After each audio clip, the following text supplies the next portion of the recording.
I took the job to explore a strange place.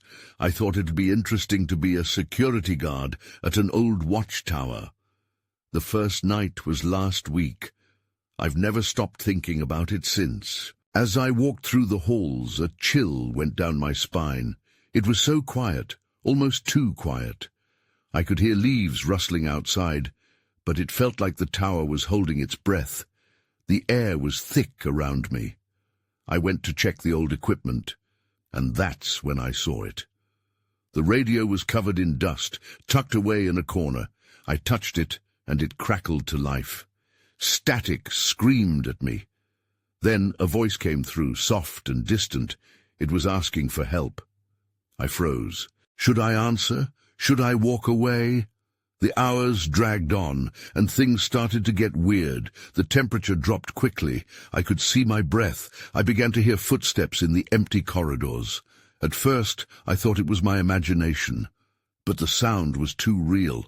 My heart raced every time I heard them. I squeezed my flashlight tighter. The shadows felt like they were stretching further each time I turned a corner. During my breaks, I looked through old logs. Other guards had written about strange things happening. Words like "someone watching me" and "strange sounds" filled the pages. I felt a jolt of fear. Maybe they weren't crazy after all. I wanted to ignore the radio after that, but the memory of it stuck with me like a ghost. One night I stood still in the dark, holding my breath. The air felt cold against my skin, like I was being watched. I turned around, but no one was there. Just the bricks and rusted metal. But I was sure I heard a whisper, a soft plea. Was it the wind? It felt different. My heart raced, pounding in my ears. The final night felt long and endless. I couldn't shake that feeling I was being hunted. I stood at the edge of the tower, looking into the darkness. Then I saw it, a shadow standing there, watching me. I hesitated and called out, asking if anyone was there. No answer. I started searching the woods for something, anything. That's when I heard it again, a voice, clearer this time. "Why are you here?" I turned around and my stomach dropped. Nobody stood behind me, just the darkness wrapping around me. I had no idea what was happening. Was I losing my mind? The radio crackled one last time, but I couldn't understand it. My hands were shaking. I wanted to run, but something kept me there. What was really going on in that tower? I didn't stay another night. I left without looking back. But I still think about it. The watchtower still haunts my dreams. Those whispers linger in my mind like shadows that won't fade away. What happened there? I don't know. But I'll never forget. The next day, I couldn't shake the unease. I needed answers. I called the main office and asked about the tower's history. They were surprised I was asking. "Not many people show interest in that place," the woman on the phone said. "But it has a dark reputation." Her words sent a shiver down my spine. I pressed her for details. She hesitated, then told me a few stories about guards who had experienced strange things. One guard claimed he saw a figure at the top of the tower, someone who wasn't supposed to be there. Another said he was pushed down the stairs by an unseen force. My hands were sweating as I listened, and I thanked her before hanging up. I decided to go back to the watchtower. I had to know what was going on. The sun was setting when I arrived, casting long shadows across the ground. As I stepped inside, I felt the air change. It was heavier, almost suffocating. I reached for my flashlight, the one I had clung to during my first night. It felt like a lifeline. Walking through the corridors, I felt the weight of every step. I noticed the old logs again, thinking I'd search for any new entries. My pulse quickened when I found an unfamiliar entry dated just a week before I started. "The whispers are louder now," it read. "They're like a chorus of cries." I swallowed hard. I flipped through the pages and found more notes about the same thing. "The tower wants something," one guard wrote. "It's hungry." Doubt crept into my mind. What had I stepped into? Then I heard it, a faint whisper coming from above. My heart raced. I looked up the staircase, the darkness hanging heavy at the top. I took a step back, hesitating.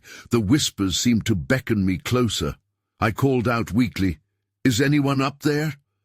Silence.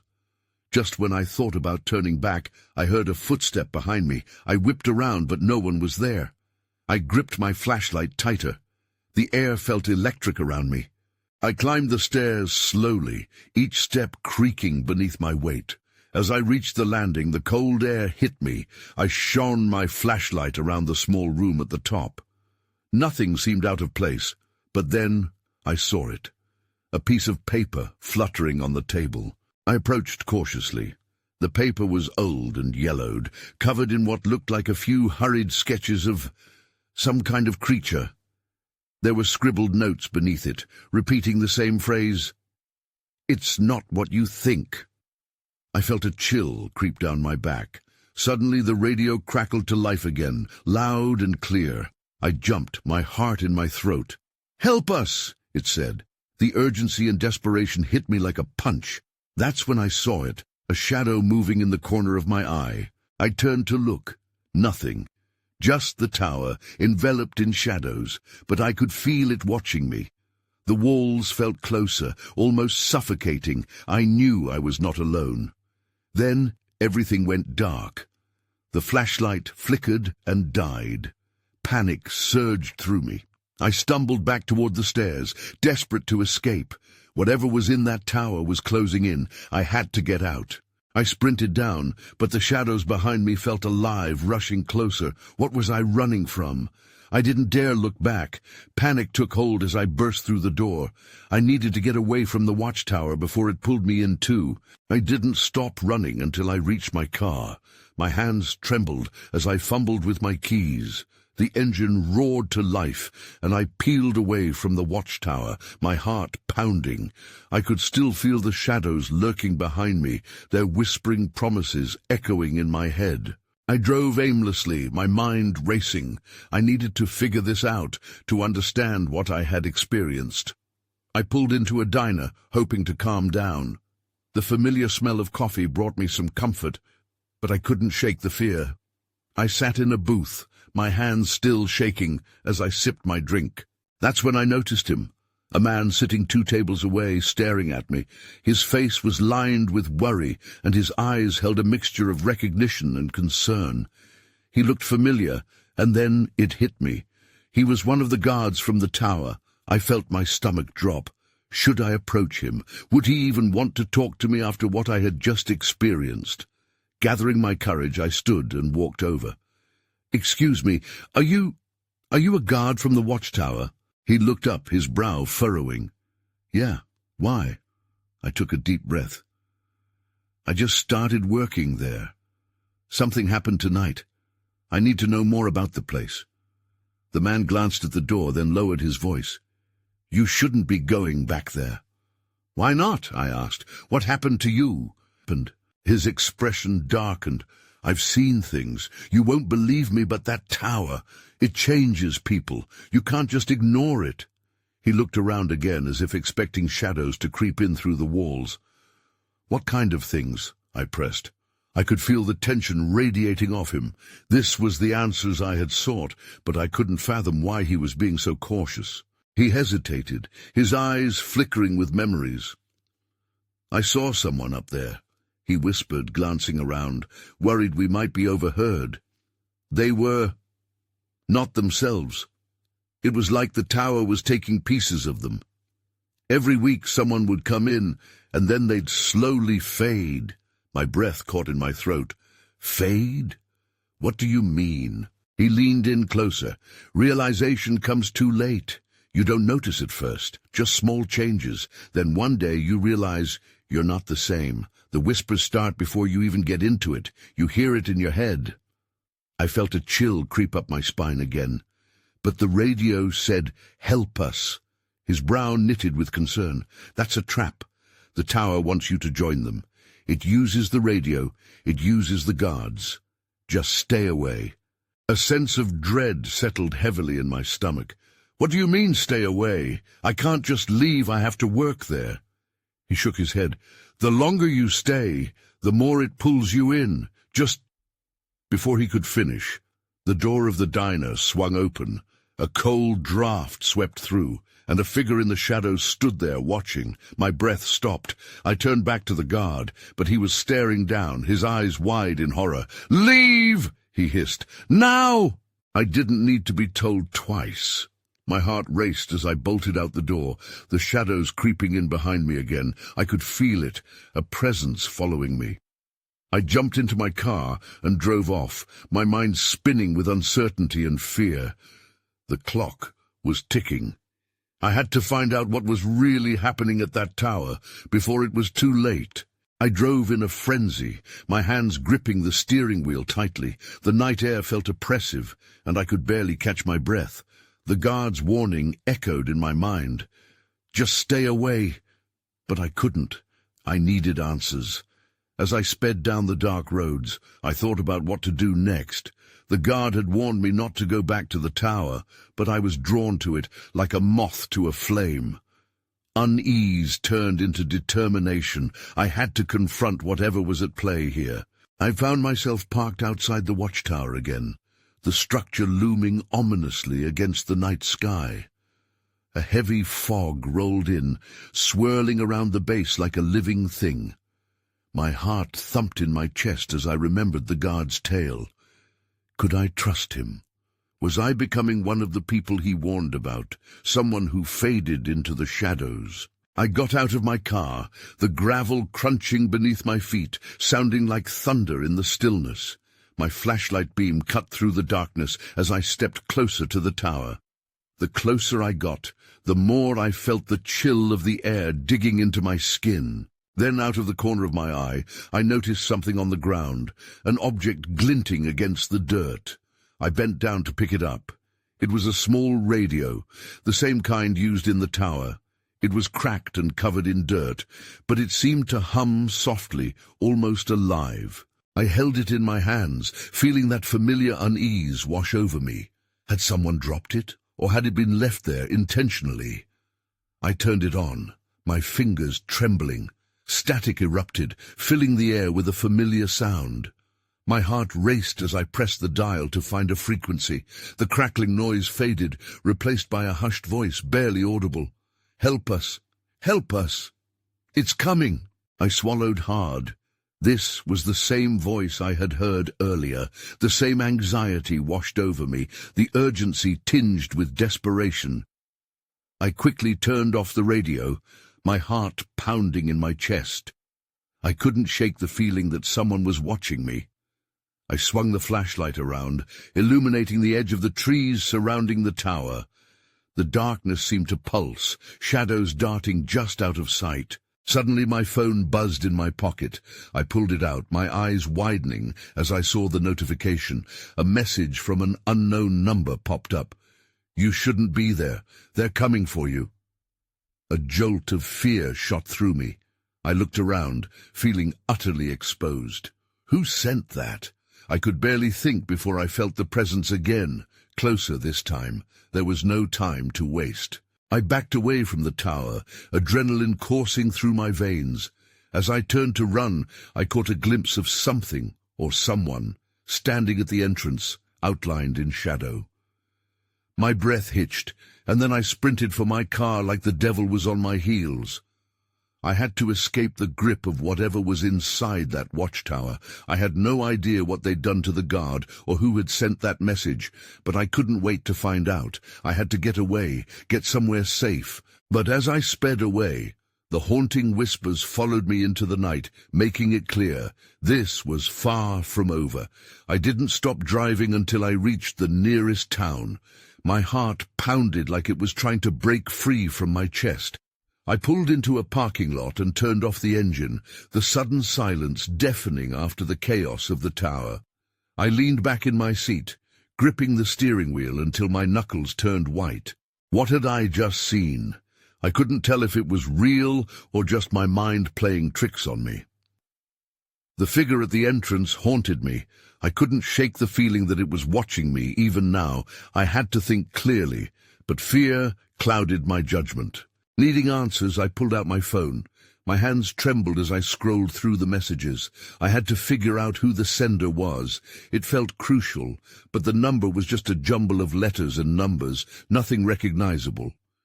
I decided I needed to talk to someone who knew the area, someone who could help me understand what was happening. I got out of the car and headed toward the small diner on the corner. The neon sign flickered above the entrance, casting a dim light on the cracked pavement.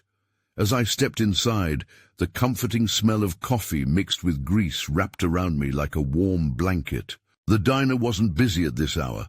A couple of truckers were hunched over their plates, and the waitress was busy at the counter. I took a seat in a booth, glancing around, hoping to find a familiar face or someone who could shed light on what I had experienced. "What can I get you?" the waitress asked, her voice a welcome distraction that broke through my racing thoughts. "A coffee, please," I replied, forcing a smile. I felt the need to appear calm, even though panic churned in my gut. As she poured my drink, I thought about how to approach the subject without sounding crazy. I needed some information about the tower, a place where I could gather my thoughts and make sense of the warning ringing in my ears. "Excuse me," I said, catching her attention again. "Do you know anything about the Watchtower outside of town?" Her expression changed immediately. I saw her tight smile fade. "You shouldn't go there. People say it's haunted." "Haunted?" I echoed, my voice low, as if someone might overhear. "What do you mean?" She leaned in closer, lowering her voice. "You hear weird noises, see strange things. A guard went missing there last summer. Nobody knows what happened." "I talked to a guard," I admitted. "He warned me not to go back." Her eyes widened, fear flashing across her face. "But you did anyway." That's when the lights flickered above us, plunging the diner into darkness. The sudden silence was jarring, like being sucked into a void. Unease settled over the room. Then came the distant sound, a crackling static echoing through the walls. I felt a chill wash over me. My heart raced faster than before. Then the lights flickered back on, and I glanced at the waitress, who looked just as terrified as I felt. "Did you hear that?" she whispered, her eyes scanning the empty booth across from me. "Yeah," I replied, my throat dry. "What was that?" As her gaze darted past me, something inside my gut twisted in warning. I turned slowly in my seat. The entrance was open, and a figure stood on the threshold. The air grew heavier, thick with anticipation. In the muted light, I could see the outline more clearly. It was wearing a guard's uniform. I froze, unable to move or breathe. The urge to flee fought against my curiosity. I needed to find out what they wanted, but intuition screamed at me that my life depended on not knowing. Then everything went dark again. The darkness enveloped me like a thick blanket, suffocating and disorienting. I squeezed my eyes shut, waiting for the lights to return. My mind raced, trying to process the figure at the door. Was it the guard I had spoken to, or someone else entirely? Then flickers returned, stuttering into life. I opened my eyes to see the diner's interior illuminated again, but the figure was gone. I felt a wave of relief wash over me, followed by an even stronger surge of anxiety. Had I imagined it? "Are you okay?" the waitress asked, her voice shaky. Her face was pale, mirroring my own fears. "I think so," I stammered, still glancing toward the entrance. "What just happened?" "Something always happens when the lights go out," she said quietly. "You should leave. Now." That warning pulled me from the booth with urgency. I left a few bills on the table and made my way to the door.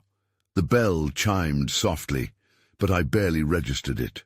I stepped into the night, the cool air hitting my face, bringing clarity when I needed it most. I walked to my car, but it felt like every shadow around me was alive, watching. Once inside, I locked the doors and took a deep breath.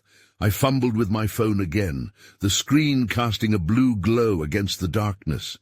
I needed to escape, to put distance between myself and that tower.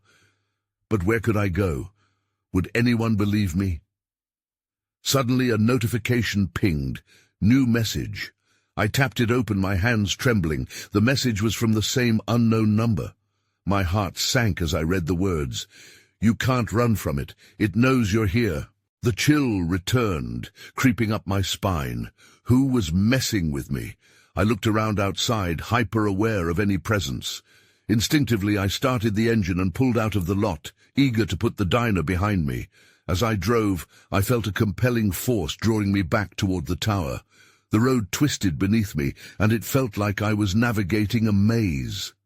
The darkness loomed over me, suffocating and relentless, as I tried to shake off the dread that stuck to my skin. Then out of the corner of my eye, I saw movement by the roadside. I glanced over and slammed on the brakes.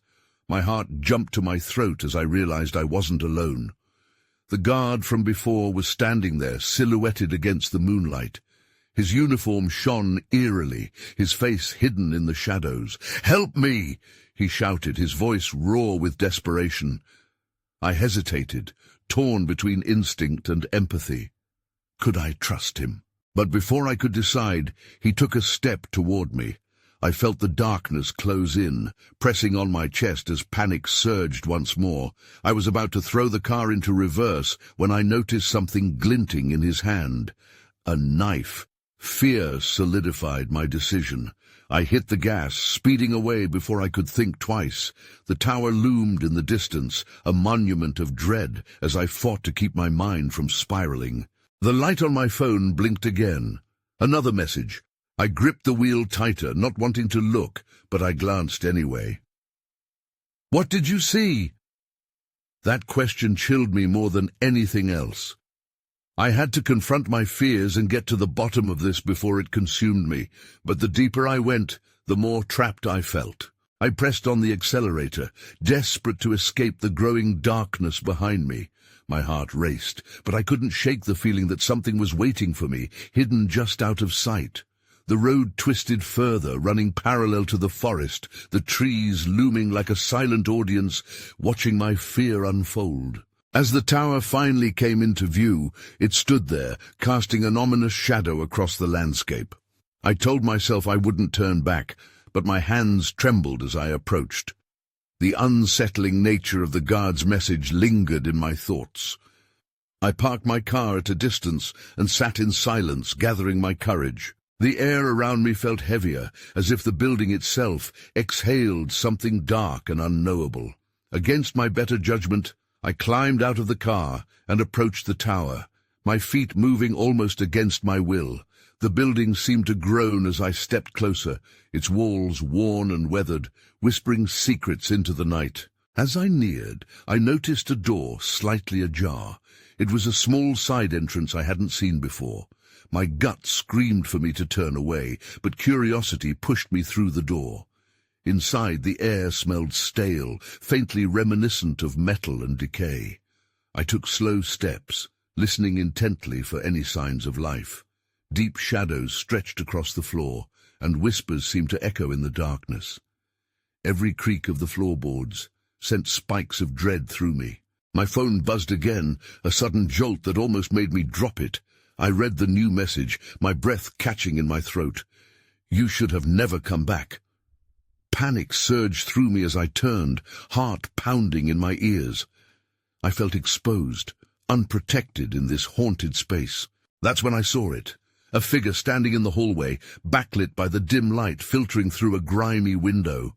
It was another guard, slumped against the wall, but something was wrong. His shirt was soaked with blood, and his eyes were wide, filled with terror.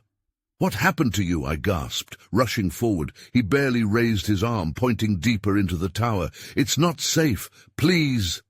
Before I could respond, he gasped, choking on his words. The door slammed shut behind me, and the room plunged into near darkness. I turned around to grasp the handle, but it wouldn't budge.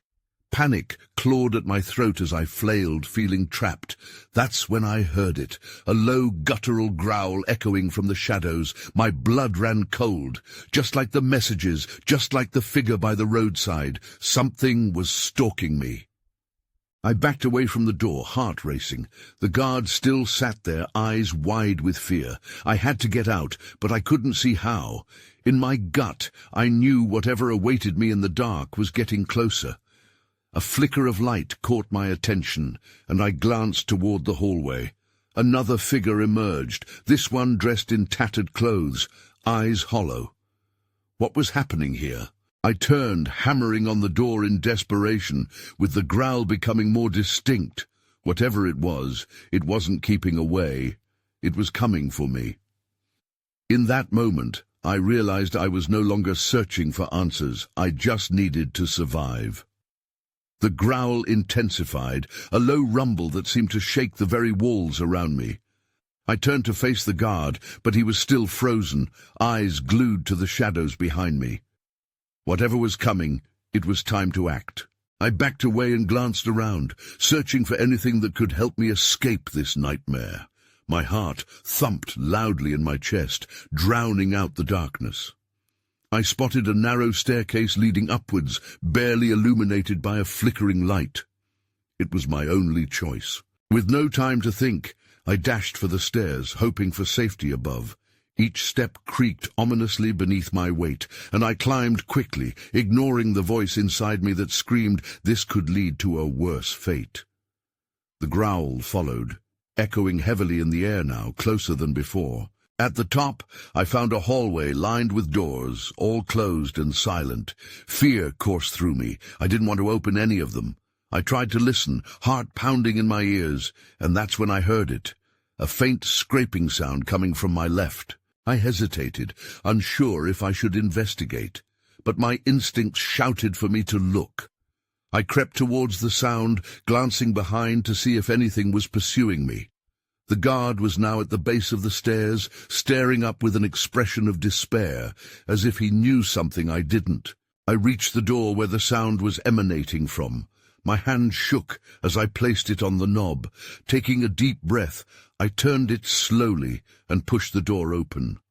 The hinges let out a mournful creak, and what I saw made my blood run cold. Inside lay a dimly lit room piled high with old furniture and debris. In the center was a table covered with maps and photographs, drawings of the tower, of the woods surrounding it, and strange markings I didn't recognize. But it was the corner of the room that caught my attention. I stepped further in, the scraping sound growing louder.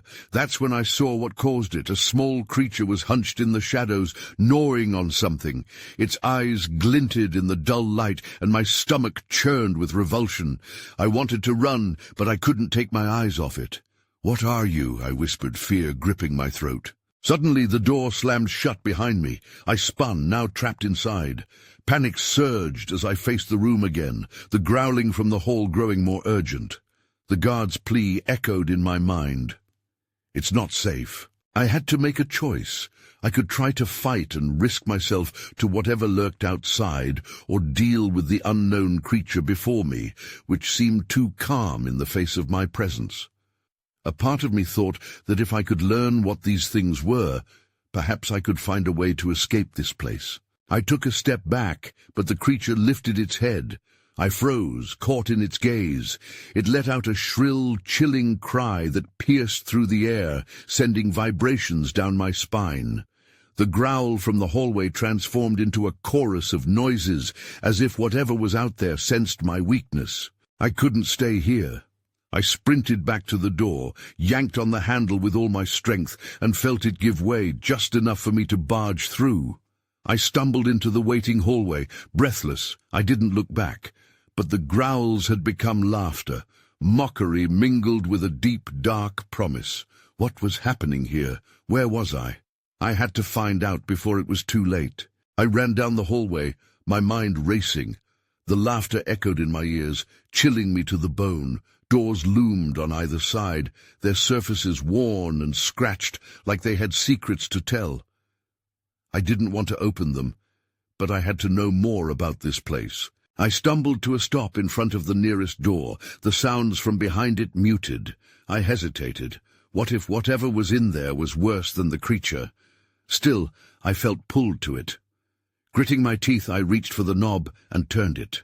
The door swung open, revealing a dim room filled with dusty old books and shelves that threatened to collapse under their own weight. I took a cautious step inside, scanning the darkness.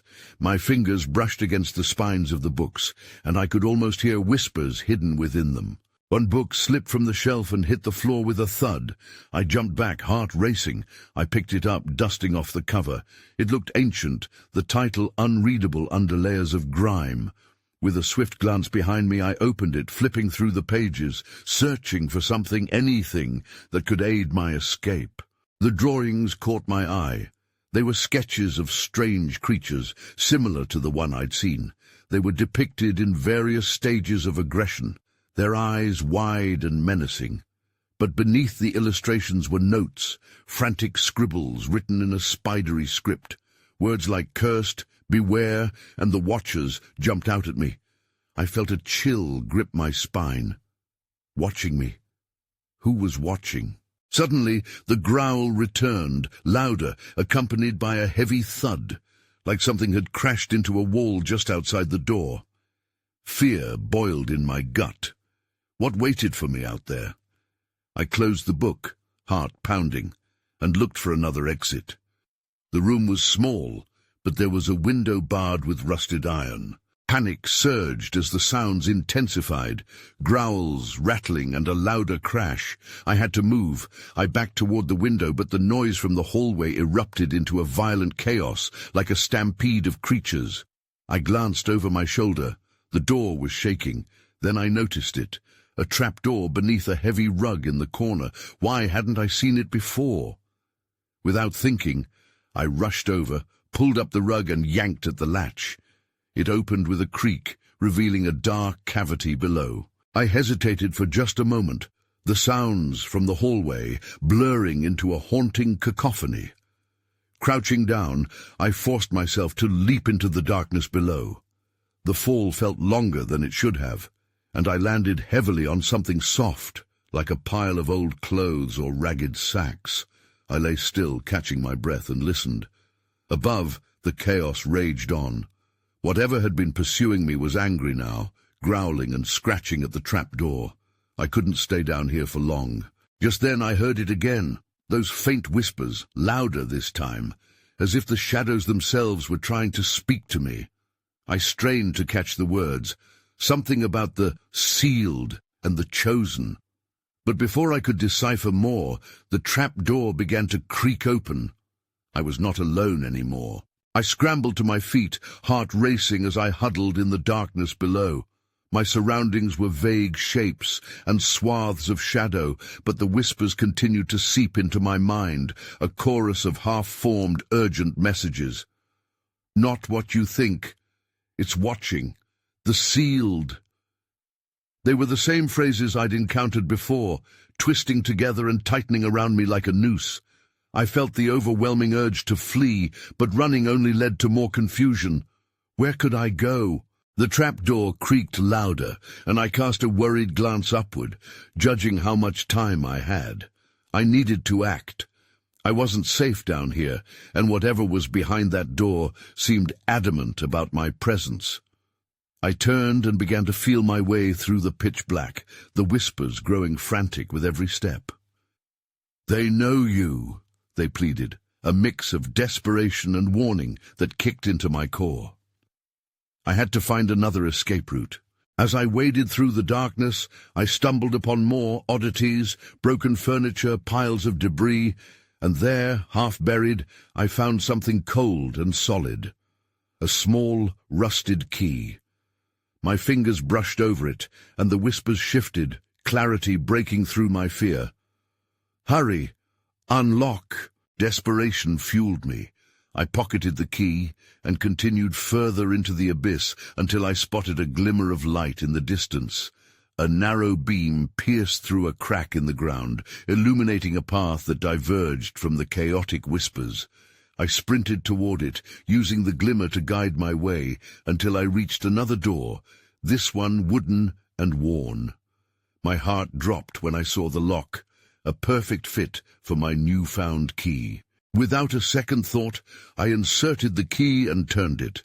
The lock clicked with a satisfying finality, and hope mingled with panic as I pushed the door open. It creaked and groaned, swinging wide to reveal what lay beyond. A moonlit clearing nestled deep in the woods, but my relief was short-lived. The growls and whispers from before now converged loudly at my back, a cacophony that sounded almost human. I dared not look as I bolted out into the night, fear surging with every step. The woods were dense, shadows flickering like phantom limbs in the moonlight. I sprinted forward, driven by instincts that screamed at me to escape. Branches snagged at my clothes, tearing at my skin as the sounds behind me roared into frenzy. The entity or entities chasing me were gaining ground. Suddenly I tripped over an unseen root and fell hard into the damp earth. The breath whooshed from my lungs as I lay there, desperate. I heard the whispers now clearly. "Come back! Join us!" It was a choir, resonating through the underbrush, both malevolent and hauntingly alluring. Panic ignited, and I scrambled to my feet. The key weighed heavily in my pocket, a reminder that I had merely escaped one threat. What lay ahead? I couldn't and wouldn't go back. The tower had taken so many already. I pushed deeper into the forest, fueled by terror. My legs ached, but I pressed on until the sounds began to fade behind me. Just when I thought I was free, a shiver ran down my spine. A presence still clung close. With fresh resolve, I cut through the trees, joining the shadows and trying to blend in, pretending to be part of the night. I didn't stop until I reached an open road. I stumbled onto it, collapsing over my knees, finally allowing myself to breathe. As the cool night air filled my lungs, I looked back toward the forest. The whispering ceased abruptly. Silence wrapped around me like a cloak. But I felt that familiar chill, and the shadows seemed to ripple briefly as if the woods were breathing. It wasn't over, I knew that much. The tower, the watchers, they were still there, still waiting, but in my chest a flicker of defiance took root. Maybe I was forever changed by this dark experience, but I wouldn't be consumed. With a final glance back into the now still night, I turned and walked away, my heart heavy with unanswerable questions and a thrill of survival. What awaited me in the days to come remained uncertain, but I'd be ready. The darkness wouldn't have me, at least not yet.